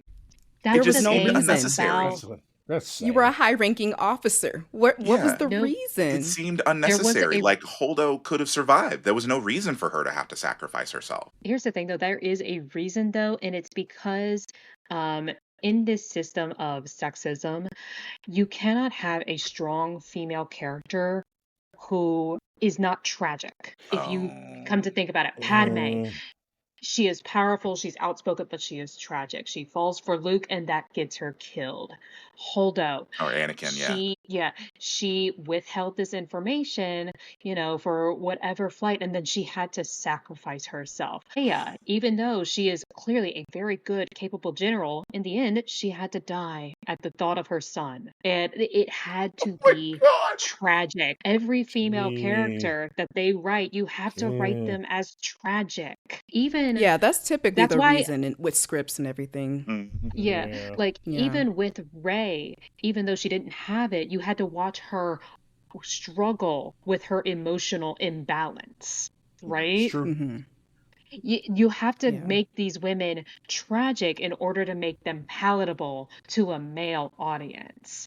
So that's And why on when we get the the other side of that, acolyte, men when we are get the allowed to be acolyte, whiny. exactly. Luke But that's why Skywalker when we was got whiny as shit. so Yeah. fucking whiny. So was Anakin. Anakin But too. let me just say on the acolyte, that was why they hated it so much because Mother Anastasia was fucking Woo, strong as Mhm. shit. She Okay, was and she was amazing. murdered. so She was cool. murdered by Soul. And Yeah. then we also have Osha, who is radically angry. We watch her bleed a kyber crystal after she realizes the truth about Soul, her father figure, what he did to I don't her understand how family. people were mad at that because it was so fucking cool. Oh my Oh my god. It was God. pretty sick. It was amazing. But that's The that's why they lightsaber had battles the were issue with the incredible. acolyte. Mm, Like when they gave Osha her right to be angry instead of just tragically sad, Hmm. mm. they were pissed about it. Yep. You know? The only way to make these characters palatable, like Holdo, like Leia, like Rey, like Padme, is to make them sad. That's the whole Is it? point of the wife. Oh, yes. Go Didn't right they ahead, do Cerius. that? Didn't they do that to Ahsoka in some ways too? Yeah. Like not even just from the movies, but even in the recent show, it was Hmm. just kind of tragic. Like she never got a moment's peace or happiness or anything. No, So in the new Ahsoka show, what pissed me off, right? Ahsoka has always been an incredibly headstrong character, yeah, like strong-willed, don't need nobody. She learned from Anakin Skywalker. That's why she is the powerful character that she is. She's like her sword play skills are almost as good as Anakin Skywalker, the best swordsman in the Jedi Order, right? yeah, So the Ahsoka show introduced that turmoil to Ahsoka that really did not need to be there. yeah, She at this point she's already faced down Vader. exactly. She's already faced him down and in Rebels and whatnot. Already dealt with confronting her past. Ahsoka is a Jedi master. Like if the Jedi Order was still around at Hmm. this point, she is a Jedi master at this point. So they introduced those like she's questioning herself and she's just unsure and it just felt so uncharacteristic of Ahsoka. And then you have Yeah, that shift at the end of the season where she gets the new clothing and you always tell that there's a shift in their character when they get new clothing. So Right. she got the new clothing, and now she's Mm. Ahsoka She's gotta Prime. have a Yeah. makeover. Yeah. She's a Honestly, they brand new did the woman. Give her a makeover. right. Now I'm powerful. Yeah. She was powerful before. They did the same thing to Sabine, actually, when you think about it. Because Yes. Sabine ain't no joke either. She doesn't question herself. She started off headstrong and like very like, I'm Sabine, I will shoot you Hmm. kind of But then lady. they give her the lightsaber, and it's like, oh no, she's so feeble. She doesn't know how to wield it. And Right? I understand that there's, like the way that they've changed the lore, you can't just pick up a lightsaber and just Right. go at it. Like I do like that they've introduced this element of lightsabers have some sort. If you're not a natural or a force wielder, there is this element of heaviness to a lightsaber that Mm-hmm. you have to learn. We see that in the Mandalorian too. He gets the Right. dark saber, and it's like, Dark oh saber. shit, what is this unwieldy thing? I love that. I do love that because it makes the ability to use a lightsaber more. um it shrinks that pool down. It's not like some random urchin or Andor could come around and just grab a lightsaber Yeah. and go. It Yeah. makes people like Andor and Luthen and Clea even more amazing and powerful in their own right. These people don't need lightsabers to bring about change. But the way that they did Sabine, if she'd already been on that journey, kind Yeah. of sort of knowing that she was kind of force sensitive. So I feel like it shouldn't have been this. She shouldn't have been unsure of herself in the way that she was. You And that's know? what I meant too. Like, because even if she couldn't wield it all the time, she definitely could have shot a few more people. Oh yeah. Because Oh I know she yeah. knows how to do that. Yeah. Even Ezra. That's what when he first got into lightsaber combat, he was using a blaster and a Yep. lightsaber at the same time. Sabine should have been a shoe in at that. Yep. But she kind of became reliant solely on the lightsaber, which is weird. You're a Mandalorian. You Like, why would use you the do that? skills Yeah. that you have. Man. I Andor. Oh, we didn't touch on. We didn't touch on the. I think we kind of mentioned it, but that um Cassian's mom, being sort of the Marva. catalyst. Oh, Yeah, Marva. Marva being the Yes. catalyst Yeah. for his he was a scoundrel basically. Mm-hmm. I like to compare Cassian to kind of like Aladdin. He was Mm-hmm. a scoundrel, grew up in petty crime and things like that, and it was like Luthen sort of focused his abilities to the correct cause. Marva was the catalyst, the starting point. She saw this orphaned boy, took him in, and began to teach him that, there are we need to combat these systems. She didn't push him into being a rebel. That was Luthen that really was like, you're gonna either do it or you're not gonna do it. But Marva literally instilled these sort of subliminal ideas into Cassian, so that way when he met Luthen, it was like, okay, I know what Marva taught me and I know what I need to do now. Marva So is what Bix is going to be. mhm. She is what Bix is going to be once Bix had her child. Marva saw a child and was like, I may not be a foot soldier. She never was a foot soldier for the rebellion, even though she knew, and she said in her speech, her death speech, that if I could do it all over again, I would wake up early and fight these bastards. But she did have a role, and that was raising Cassian and teaching Mhm. Cassian that the Empire is wrong. And Yep. then Cassian watching his father figure die at the hands of the Empire, and then watching his friends die, and then having been victimized himself, he was taught by Marva that Empire is wrong and that Mhm. fighting for a cause is good. Yep. And that's why I think it's so good that Andor closed on Bix being a mother, because it is essentially showing she is going to do what Marva also did for Mhm. Cassian. Bix is going to raise a rebel. Wow, you really put that home for me. Thank you, because I didn't really think about that, and that makes so much more sense. And I feel better about it. But Yeah. it also goes back to what you said, Xavier, about how people need to stop being selfish and be ready to not see the benefits in this lifetime, but be ready to make it better for the next one. Yeah, because And Marva was one of we those. need more Marvas. Yeah, Marva was one of those. She was a daughter of Ferrex. They, Mm. the daughters of Ferrex, from my understanding, were, anti-fascist, and they taught their kids and taught others about how the system of the empire was wrong and how it needed to be fought against. And like Sydney was saying, that wasn't Marva's role wasn't foot soldier. Her role was educator, mother. She instilled those ideas into Cassian that he can't be selfish for a long time, but when you're younger, you're thinking about yourself, me, myself, and I. The next moment, what am I going to do to feel good about myself, and how am I going to, make my way in this world? And that's what we really saw when we were first introduced to Cassian. In the series, when we were first Okay. introduced to him in the series, he's worried about finding his sister. He's worried about making his next paycheck. He's worried about, hiding from debtors. He's not worried about anybody else but me, I. And those values were instilled by him, instilled in him by Marva, but it took Luthen kind of giving him a nudge in the right direction to say, you have these skills, you have these abilities, you have the will. You need to use it for others and not just for yourself. You need to think about other people and how you can assist and help and rebel. You need to think about other people instead of just yourself. And up until that point, Cassian was all in. It was all into himself, and then you finally see him goes on that mission with the other rebels, Nimics and them, where they're trying to break into that vault.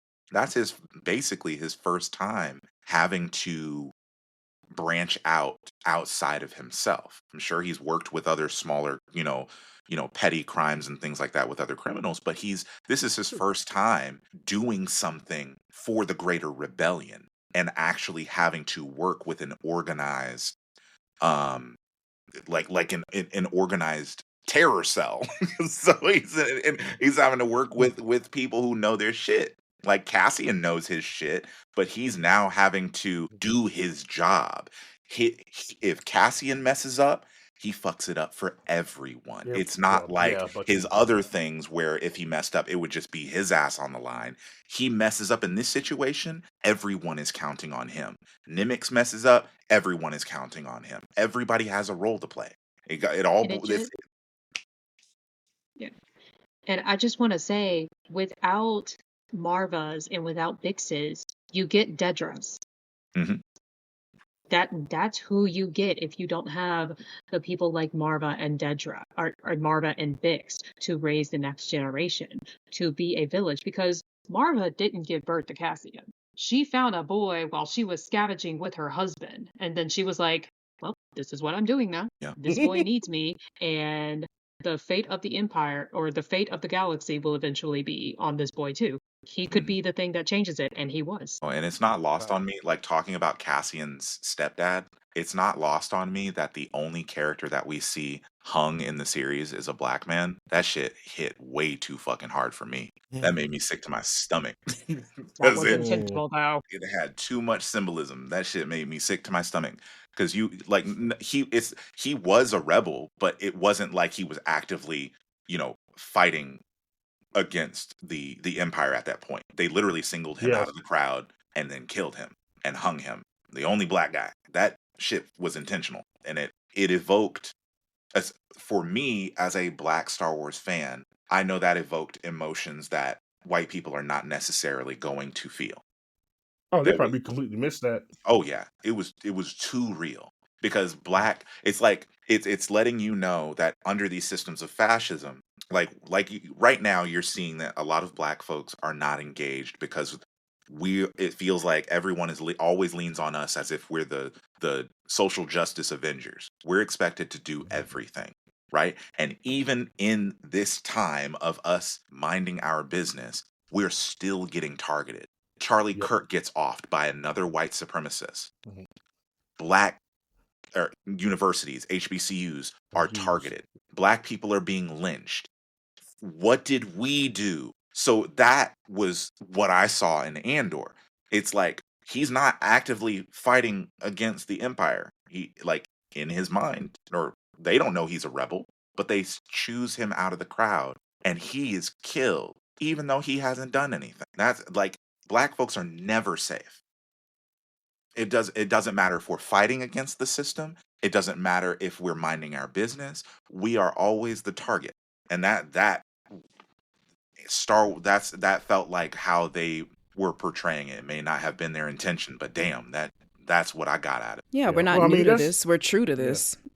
People keep exactly. warning us, oh, they're going to come after you. They've been coming after us. Right. Hmm. That's the thing. And I think because this is so new to every other group of people, these movements that we have today, like, we've been there, done that. We've been waiting on y'all to catch up, is what it is. And Yes. so Yeah. I think the lesson here, this is why I always say this is not our lesson to learn this time around. The lesson here is, I think, taking a page out of the books of people who have paved the way, Hmm. which were our ancestors, and also get rid of the moral superiority complex and be strategic. There was no strategy behind what happened in this election, and that's why we are here today, once again, fighting for rights that our ancestors fought for years back. Yeah.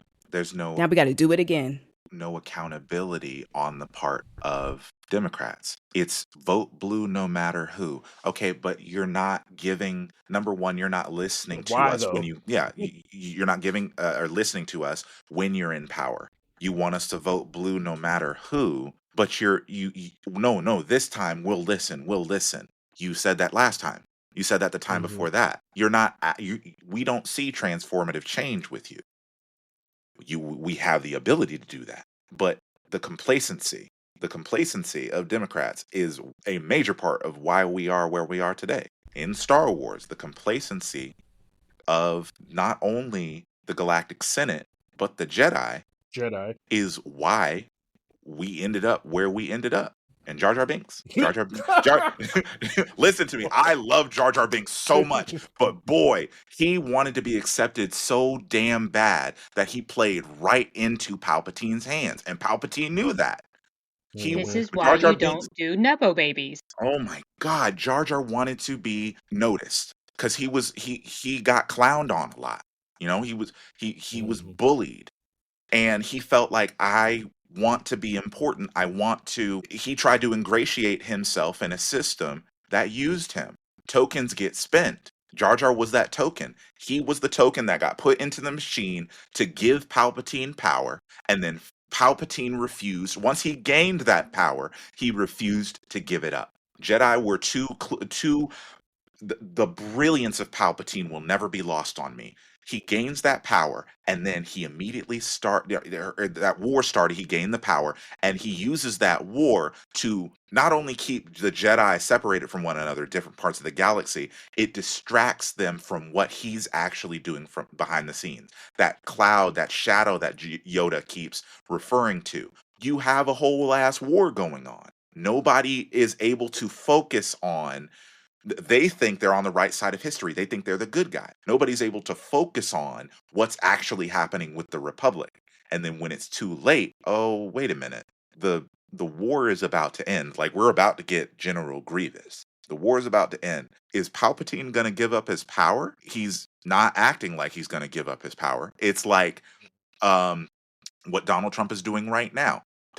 Is he acting like there's going to be another election in 4 years? He's actively bulldozing parts of the White House right now to Yep. build his ballroom. That Ballroom. doesn't Yeah. look like somebody that's getting ready to give up power. When we had the opportunity to stop him, we didn't do it. When they No, had the no, we opportunity didn't. to stop Palpatine, they didn't do it because they were so blinded. I can't compare Trump to Palpatine because Palpatine is No, a brilliant Palpatine's tactician. way more. He's Yes. a Yeah. brilliant Palpatine was a tactician. calculator. Yeah. Yeah, but Hmm. Trump is. I people always focus in on Trump like he's the main problem. The man is just he's a bull Mm-mm. in a china shop.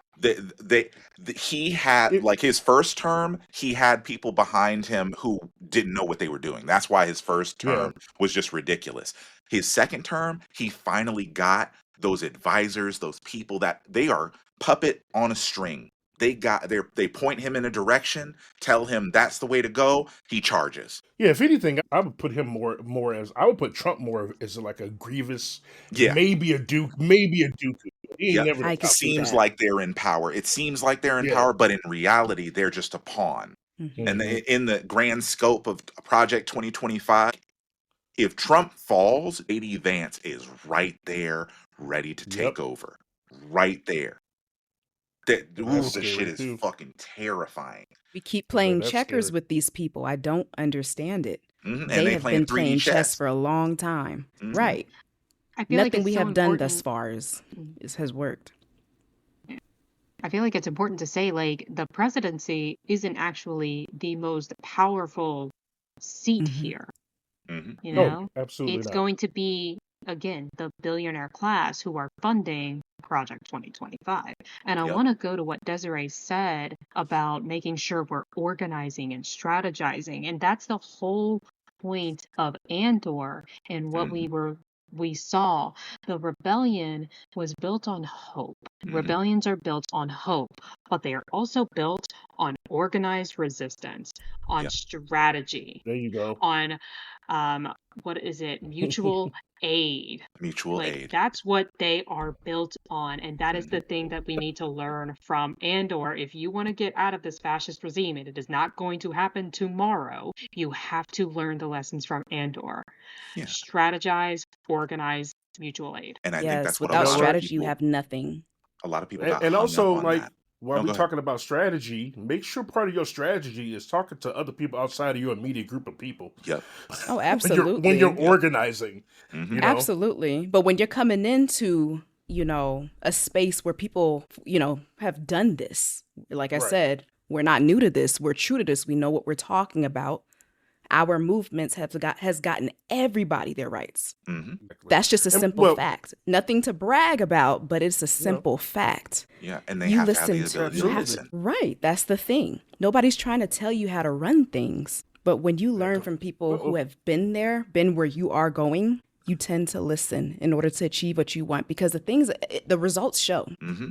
And I think that's one of the Exactly. biggest issues that we have right now. Palm colored people have always had this, have, number one, the world caters to them, but they've always felt as if their voices are always centered. They're disorganized because they don't have the ability to take a step back and think, okay, maybe I should listen to the voices of these marginalized people. They think, I got it, I'm good. They've Hmm. never, in the United States, they have never had to fight for their rights without leaning on Black people. Not once. And it shows. It fucking shows. And so when you come to them and say, okay, there's a better way to go about this, they get all up in their feelings because it's an ego thing. It's because of how white supremacy operates. My ego comes first. I don't have the ability to take a step back and think introspectively and say, okay, you have the lived experience that I should listen to. Mm-mm. I got to center myself in any given situation. My voice and my words should be centered. Well, look at what that gets you. No kings. Yep. Oh my God, you said it. That's what I was thinking. I was like, that's how you end up with no kings. My other example I was thinking about was that women's march some years ago. Hmm. Like the women all got together and organized it, but they didn't talk to any black women Nope. whatsoever. They didn't even include them in the movement whatsoever. Like you just went out there and did this without talking to the people that were responsible for you even thinking about doing that. It's like the suffrage movement. I was just about to say Susan B. Anthony. The Black Yeah. women were excluded out the wazoo. Wasu. Yeah. We're gonna fight for women's rights, Oh my except for God. Black women. I thought I was the only one that said Wazoo. Huh. Yeah, no, it's just shit. It makes no sense. You need to have the ability, like you have to have the ability to listen to others. You have to have the ability um to take criticism. You have to have the ability to take criticism. Does it suck sometimes? Does it hurt your fifis, your feelings? Of course it's going to hurt your feelings. Is it going to be hard? Of course it is. Like we were saying about what Luthen said, we're not worried about our future. We already know that the sun has probably set on our ability to see this world without the evil and the fascism. Yeah. But we have to be able to do the right thing even if there is no incentive for us. And that, I think that is one of the things that is the most difficult for people to wrap their minds around. They're terrified that they won't be able to see that bright future, even though it's probably the case we won't. Because this isn't a one and done sort of thing. Fighting fascism is not a one and done thing. It's years of struggle, years of doing the work. The boycott that they did during the civil rights movement, the bus boycott, lasted for the longest time. It wasn't just a month. Mm-mm. It wasn't a month of boycotts. I think a lot of people forgot that we're supposed to be boycotting Target. I didn't. No, I'm not. Yeah, not saying us, but I'm saying No, I've but been yes, a lot seeing of people. people, talking about, you know, no, this is my Target haul. You forgot it's not like these Propaganda companies. works. Yeah, it's not like these companies, like did the right thing and we went back to supporting them. No, sorry, they got cut off. Mm-mm. They made it Like, clear even that if they they would did support go back fascism. to doing things, like, I don't trust them now. I didn't. Exactly, Well, it's I didn't trust them. performative. I didn't trust them to begin with. But like, yeah, it was performative to begin with. To be honest, like the space that they did hold for us, I wasn't satisfied with that then. Yeah, it was the bare minimum that they could do, and then they take away the bare minimum. Their minimum, yeah. Man, I really enjoyed Real this quick, conversation. I was just about to say we are hitting 2 hours, which Worth it. means a Oh lot of my! editing for Xavier. So, Good luck to you. great fucking conversation. Really good. We gotta have Cerius Blaq again very Yeah, soon. that This was was awesome. incredible.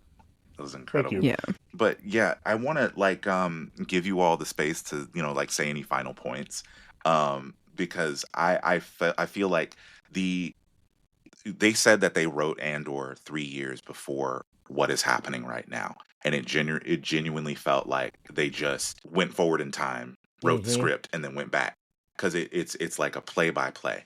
And what we should be doing, I mean, we can take notes from how they operated in the show. Like we were saying before, mutual aid, direct action is key. The Yep. ability to maintain your composure. That means maintaining boycotts, maintaining that energy at all times. Does that mean that things are going to get hard? Yeah. Yeah. Does that mean does that mean people are going to lose their jobs? Well, yes. Does that mean that people are going to hit hard times? Yes. But that's why we have community. That's why we have mutual aid. We have fail safes in place because fighting fascism means that people are going to suffer. That's the whole reason. So I hope that anyone that is listening to this episode or watching this episode, my take or the takeaway from me, I'm hoping that you have the ability to recognize that none of this should be done for selfish reasons. None of this should be done because you're thinking about yourself. You need to think about your kids, and if you don't have kids, someone else's, anyone else. It's that, like I was saying before, that village back in the beginning of humanity. Villages lived in such a way that my kids are their kids are my kids. That's how we should be thinking about this. Mm-hmm. Exactly. Why? Well, I'll go. So yeah, like I said in the beginning, I think I've only watched one episode of Andor, but I was able to follow along with just the themes of Star Wars in general and what it means and how it relates to the things that we see today. And so I really love this conversation. More importantly, I wanted to sit here and listen more than talk, since I have not seen Andor specifically. And yeah, I really enjoyed this conversation. And We're fixing yeah, that that's all I have to say. in a couple weeks. We're doing an Andor marathon. Oh, well, you're in it now. Well, does that? Okay, anyway, we'll discuss that afterwards. Um, I just wanted to say that I was very happy to be part of this conversation because uh, these are the type of things I think about in nerddom in general. Mhm. I have worked in comics for about a decade now. And in fact, I used to work at Dark Horse Comics that used to print the Star Wars comics. And so these are the conversations that I would try to have with people all the time. But the fandom in general, especially here in the Pacific Northwest, uh, weren't quite getting what I was putting down. Mhm.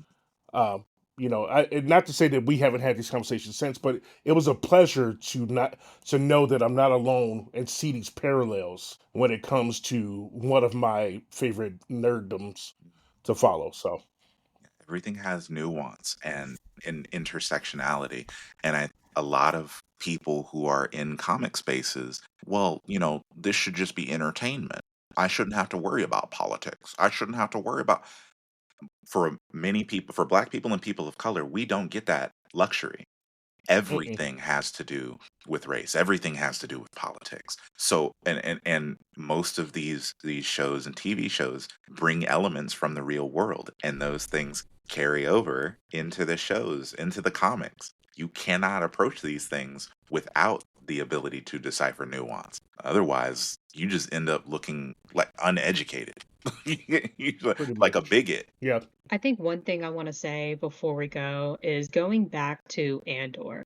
Andor's very first mission for the rebellion is essentially hitting the Empire's paychecks, going Mhm. after their money. And I Hmm. want people to learn that the first thing you should do before you go out in the street is number one, think before you go out into the street and protest. But number two, protest economically, hit their Yeah. pocketbooks, and that's where you are actually going to see shit start happening. And Yep. take that lesson from Andor. That was the very first mission he went on, was hitting the Empire economically. Do that first. Yeah, touching on that, we're actively seeing companies choose sides. Okay, so for Hmm. example, um, we there are certain creators on TikTok and Instagram and things like that. Well, TikTok's one of those examples. You should be getting rid of TikTok. It's literally run by Israel now. Hmm. But you have companies like Spotify that are actively That's the running. one. They're running ICE ads. You Yep. need to get rid of that. there it takes time and effort to find alternatives, but it is the right thing to do. It takes time. It does. Is it difficult sometimes? Of course, doing the right thing is difficult, but you have alternatives, so you can do the right thing. You need to get rid of Spotify. We need to be getting rid of streaming services. So there are creators on Instagram who are posting how we can sail the high seas. We Yeah. need to be finding alternatives so that way these companies who have made their their stance is very clear. We need to hit them in their pocketbooks because they don't deserve the money that we are making in under this system of capitalism. We don't need that money being recycled back into these systems of oppression. We need to do the difficult thing and die to ourselves and our comfort and our entertainment and find other ways to be entertained, ways that Yeah. don't feed the oppressor. Agreed. And which is why also people need to really focus more on community as well. Hmm. Like what you keep saying, it takes a village. Yep. Get the village together and put some resources together. Yep. Even if your village is just small, just do something with some people. Yep. Yep. And that's like one of the big things when it comes to my platform on Instagram, for example. I know that one of my roles is being an educator because history teaches us the paths that we should take. If we forget where we came from, we're doomed to make those same mistakes over and over again. And I know that my role as a teacher and an educator is to make sure we don't forget where we came from. So I try to make sure that my space is a safe space for people who are wanting to learn, for people who are seeking kind of like answers on where we are or what we should be doing. And obviously, I don't have all the answers, but that's why we have the community that we have in my space. And we have the Discord and whatnot. We need to have the ability to talk amongst ourselves have the ability to um, assist each other in ways that we're lacking or others are lacking.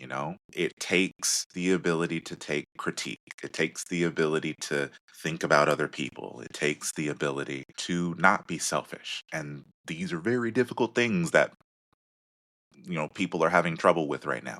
But does that mean that, like us in this room right now, all four of us, does that mean we stop doing the work because Oh, people are, absolutely not. because people are annoying, because people are not, doing what they're supposed to? No, it does not mean we stop doing the work. It just means that we have to be more vocal. So I really appreciate y'all joining me for the conversation today, because this was one of the ones I've been waiting for. I love the Andor series, and I love talking about those parallels. Because America is the bad guy.